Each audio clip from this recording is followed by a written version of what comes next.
শোনা যাচ্ছে আপনি নাকি নিরামিষ খাচ্ছেন এখন, কেন কারণ? হ্যাঁ, আমি নিরামিষ খাচ্ছি এবং লোকসভা নির্বাচন পর্যন্ত নিরামিষ খাবো এবং নিশীথকে হারিয়ে নির্বাচনে হারিয়ে তারপরে মৎস্যমুখী করব। তার আগে আমিষ আমি খাবো না। এটি কুল ঠাকুরের কাছে ব্রত রেখেছেন?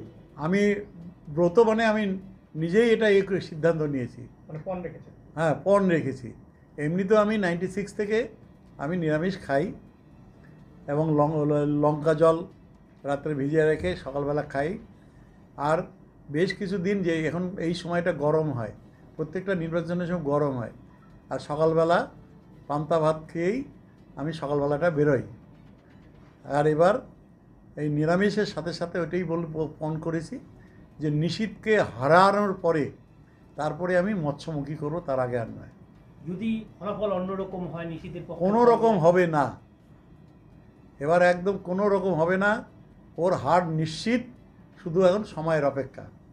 এইরকম একটা পণ করলেন কেন? হারাবই ওকে এবার। ও 5 বছরে কুচবিহারের মানুষের উপর অনেক অত্যাচার করেছে, কুচবিহারের মানুষকে ঠকিয়েছে, ধোকা দিয়ে বোকা বানিয়েছে।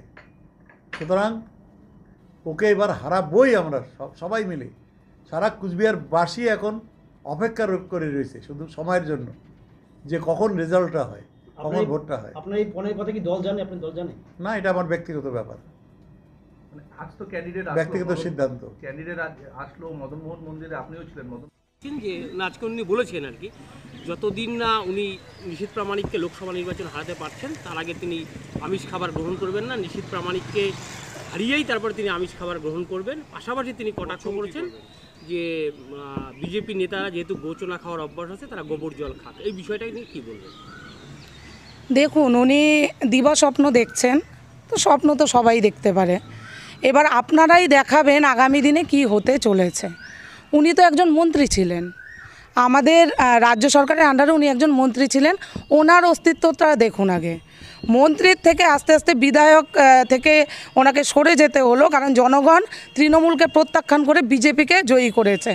তারপর মানে রাজনৈতিক স্বার্থে নিজের স্বার্থ চরিতার্থ করার জন্য ওনাকে দেখেছেন কাউন্সিলরে দাঁড়াতে। এখন উনি কাউন্সিলরে দাঁড়িয়ে তৃণমূল নামক চোর দলটার থেকে উনি পৌরপতি হয়েছেন। তো উনি স্বপ্ন দেখছেন, স্বপ্ন দেখতে তো কোনো অসুবিধা নেই। আর উনি গোবর জল বা গোচনার কথা বলছেন, বলবো ওনার মা ওনাকে যখন জন্ম দিয়েছে সেই সময় ওনার মাও সেটা সাতভক্ষণের সময় খেয়েছে বা পঞ্চামৃতির সময় খেয়েছে। সুতরাং এটা কোনো বিষয় নেই। সনাতনী নারীরা তাদের সন্তান লাভের সময় তারা গোচনা গোবর জল পান করে, এটা সনাতনী শাস্ত্রেই আছে। দিদি আরেকটা কথা বলেছে যে উনি আমিষ খাবেন না যতদিন নিশীথকে না। তাহলে ওনার আর আমিষ খাওয়া হবে না। আমি পরিষ্কার কথায় বলবো, ওনাকে নিরামিষ শাসী থাকতে হবে, কারণ জনগণ চাইছে নিশীথ প্রামাণিক দ্বারা।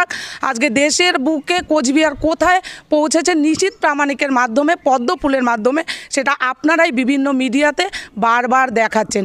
আজকে কোচবিহার জেলার গর্ব নিশীথ প্রামাণিক বিজেপি সিম্বলে জয়ী হয়ে আজকে দিল্লিকে কোচবিহারের একদম ধারে কাছে নিয়ে এসেছে।